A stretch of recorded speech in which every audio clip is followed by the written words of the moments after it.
And coming to the Vijayasai Reddy గారి అంశానికి వస్తే డెఫినెట్గా ఆయన జగన్ రెడ్డి గారికి వైఎస్ఆర్ కాంగ్రెస్ పార్టీకి మొదటి నుంచి కూడా ఉన్నప్పుడు విధేయులు. కానీ మాకు తెలిసినది ఎంతవరకు వైఎస్ఆర్ కాంగ్రెస్ పార్టీ వచ్చిన తర్వాత, ఆయన జైల్లో పెట్టిన తర్వాత, జగన్మోహన్ రెడ్డితో ఉన్న తర్వాత ఒక నమ్మకమైన వ్యక్తిగానే అతన్ని సేల్ కావడం జరిగింది. అదేవిధంగా రాజ్యసభ ఇవ్వడము, ఢిల్లీలో కూడా ఆయన ఉండడము, ఢిల్లీకి జగన్మోహన్ రెడ్డి గారి అఫైర్స్ చూడడం జరిగింది. కానీ గవర్నమెంట్ వచ్చిన తర్వాత వైజాగ్, ఉత్తరాంధ్రకు ఆయన ఇన్ఛార్జ్గా ఉండడం, సమ్ నెగిటివ్ పార్ట్స్ కూడా ఉన్నాయి. సో వాట్ ఎవర్ మేబీ ఆయన ఇప్పటివరకు ఏం మాట్లాడలేదు దాని గురించి. కానీ డిఫరెంట్గా మాట్లాడుతున్నారు. మన వాళ్ళ అల్లుడు దాని మీద కాకినాడ సెజ్కి సంబంధించినది ఉన్నాయని, ఇంకా కొన్ని ఉన్నాయని. డెఫినెట్గా ఇప్పుడు ఉండేదన్నీ కూడా ఇవే కదా, ఒక ఈడీతోనే సిబిఐ, ఈడీ ఈ వ్యవస్థలే కదా ఎవరినైనా కానీ ఎనీ గవర్నమెంట్ని కూడా బెండ్ చేస్తున్నాయి ముఖ్యమంత్రులు. దాంట్లో విజయసాయి రెడ్డి పెద్ద అతీతుడు కాదని నేను అనుకుంటున్నాను. సో ఆయన లేదు అనుకున్నా కానీ దీనికోసమే ఉన్నాడనేది ప్రతి ఒక్కరికి తెలిసిన విషయం. లేకుంటే దెర్ ఇస్ నో ఇష్యూ. ఏం రాజకీయం చేయలేని పరిస్థితి, ఇప్పుడు చెప్పలేని పరిస్థితి అంటే ఆయనకేముంది. So is very much comfortable. So చాలా చెప్తున్నారు, కానీ మనకు తెలియక సరే వ్యవసాయం చేసుకోవడానికి వెళ్తున్న అతని వ్యక్తికి మనం ఎందుకు మళ్ళీ మాట్లాడాలి. సో చూద్దాం, మళ్ళీ ఆయన మాట్లాడితే ఆయన గురించి మాట్లాడను. అండ్ కమింగ్ టు ద, నేను యాక్చువల్గా ఈ వీడియో పెట్టడానికి 3 రోజులు 4 రోజుల ముందే మా బత్తలపల్లిలో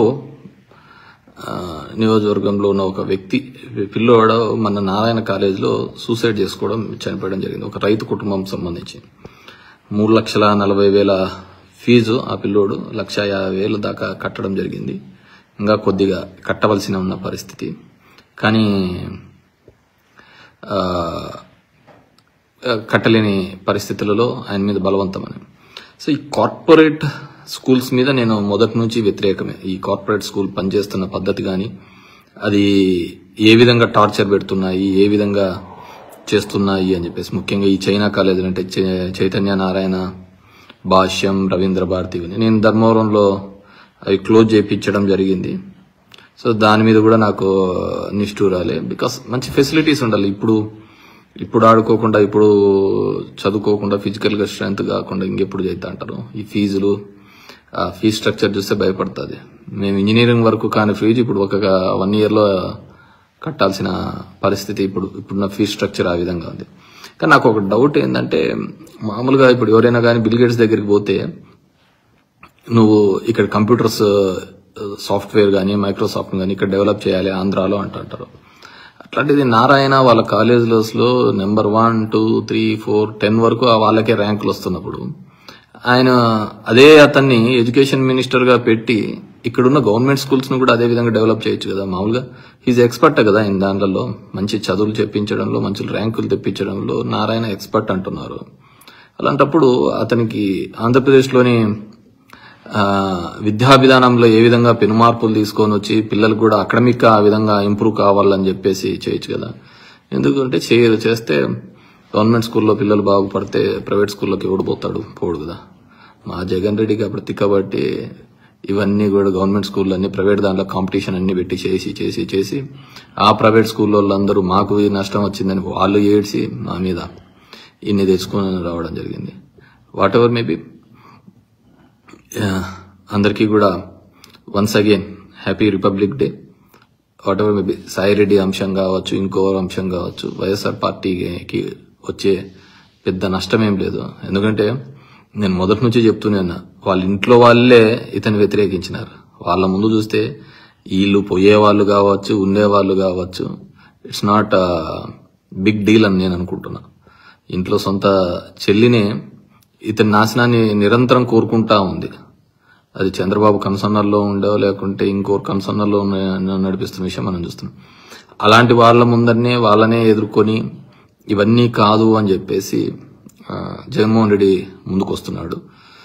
బేసిక్ ఒకటి మనం అందరం ఆలోచించుకోవాల్సింది ఏంటంటే, జగన్మోహన్ రెడ్డి అనే వ్యక్తి లేకపోతే చంద్రబాబు నాయుడు కావచ్చు, వాళ్ళ కుతంత్రాలకు కావచ్చు, అసలు హద్దే ఉండదు. He's the one. వాళ్ళను అడ్డుకట్ట వేసి ఒక రెసిస్టెన్స్ చూపిస్తున్న వ్యక్తి ఎవరైనా ఉన్నారు అంటే అది జగన్మోహన్ రెడ్డి. మీరు ఆలోచించుకోండి, ఈ ఆంధ్రప్రదేశ్ రాష్ట్రంలో ఆ వ్యక్తి లేకున్నా, లేకుంటే వైఎస్ఆర్సీపీ పార్టీ లేకపోయింటే తెలుగుదేశం పార్టీకి హద్దులు ఉండేదా? ఒక పార్టీ నిర్మాణం గానీ, ఒక పార్టీ సంస్థాగంగా ఎదగాలంటే ఐడియాలజీ మీద ఎదగాలి. సరే, ఇప్పుడున్న చాలా పార్టీలు అవన్నీ మర్చిపోయినాయి అనుకోండి, కమ్యూనిస్ట్ పార్టీలతో సహా మర్చిపోయినాయని నా ఫీలింగ్ అయితే. సో అందుకే మీరు చూసినారంటే ఒక్కరి కోసం దేశంలో ఎక్కడా ఉండదు. ఒక్క మన ఆంధ్రప్రదేశ్ రాష్ట్రంలోనే ఒక్క జగన్మోహన్ రెడ్డిని ఎదుర్కోవడానికి సిపిఐ, సిపిఎం, కమ్యూనిస్టు సోదరులతో పాటు అదేవిధంగా జనసేన, టీడీపీ, బీజేపీ, దేశంలో రాహుల్ గాంధీ, మోడీ కొట్లాడుకుంటున్నా గానీ మన ఆంధ్రప్రదేశ్లో మాత్రం వాళ్ళిద్దరు కలిసినారు.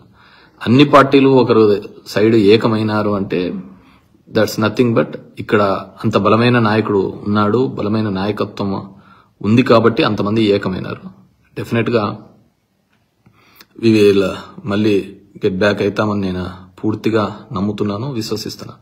సరే, ఇంకా పార్టీలు మారేవాళ్ళు లేకుంటే ఉండేవాళ్ళు ఈ ఐడియాలజీ వాళ్ళకు, నా ఐడియాలజీ వైఎస్ఆర్ కాంగ్రెస్ తో, వైఎస్ఆర్ కుటుంబంతో కలిసి ఉంది కాబట్టి నేను ఈ విధంగానే సేల్ అవుతున్నాను. కొంతమంది ఆపర్చునిటీస్ గా ఇక్కడ పదవులు పొంది అక్కడ పోయిన వాళ్ళు మళ్ళీ మారుతూ ఉండొచ్చు, దానికి మనం ఏం చేసేకేం లేదు. కానీ బట్ ప్రతి ఒక్కరికి ఒక ఐడియాలజీ ఉండాలి. నువ్వు ఒకరి పార్టీని నమ్మినాము అంటే అది జగన్మోహన్ రెడ్డి కాదు, జగన్మోహన్ రెడ్డి యొక్క సిద్ధాంతాలు. అటువైపు నమ్మినామంటే అది చంద్రబాబు యొక్క సిద్ధాంతాలు, లేకుంటే పవన్ కళ్యాణ్ యొక్క సిద్ధాంతాలు. ఇప్పుడు వాళ్ళిద్దరిలో ఎవరికే గానీ చెప్పిన మాట మీద ఒక పూట ఉండేది, ఇంకో పూట ఉండదు. ఈ రోజు మాట్లాడే మాట రేపటికి ఉండదు. ఇప్పుడు తిరుపతిలో చూసినాము, తిరుపతిలో ఎంత కావాలంటే దాన్ని అంత బర్స్ట్ పట్టించినారు. తిరుపతి యొక్క మొత్తం దాని యొక్క ఇంపార్టెన్స్ అందరినీ కూడా వీళ్ళు మాట్లాడే పద్ధతిని బట్టి చెడిపోయింది కదా. లడ్డులో కొవ్వు ఉందంటారు, అనిమల్ కొవ్వు ఉందంటారు, అది ఉంటారు, ఇది ఉంది అంటారు. సో డెఫినెట్ గా ఒక మంచి చర్యలు తీసుకోవాలని చెప్పేసి నిన్న కూడా ఎవరో చెప్పారు సిబిఎన్ దావోస్ మీద అని. పాపం దావోస్ మీద మనం అన్న ప్రతిసారి పెట్టుబడుల కోసం అంటుంటాం. నేను చంద్రబాబు నాయుడు ఎంత నీట్ గా చెప్పేశాడు, దావోస్ పోతే పెట్టుబడులు ఏడైనా వస్తాయా? ఇట్స్ ఒక ప్లాట్ఫామ్, అందరినీ కలవడానికి ఒక ప్లాట్ఫామ్ అని చెప్పేసి చెప్పినారు. దానికోసం పాపం ఎన్టీవీ, ఎన్డీటీవీ, ఒక 2-3 మీడియా సంస్థలకు ఈవెంట్ మేనేజ్మెంట్ కూడా డబ్బులు ఇవ్వడం జరిగింది అనమాట. సో ఆ విధంగా ఉంటది. మన రాష్ట్రంలో కావచ్చు, మన దేశంలో జరుగుతున్నది ఏంటంటే రాజకీయమో ప్రజాస్వామ్యమో కాదు, ఈవెంట్ మేనేజ్మెంట్ జరుగుతుంది. ఆ ఈవెంట్ మేనేజ్మెంట్ లో ఎవడు సక్సెస్ఫుల్ గా, కలరింగ్ గా, నీట్ గా చేస్తాడో he's going to get success, అంతే, అంతకుమించి వేరేది ఏంటంటే. So I wish all the best, take care, thank you. Please subscribe .news.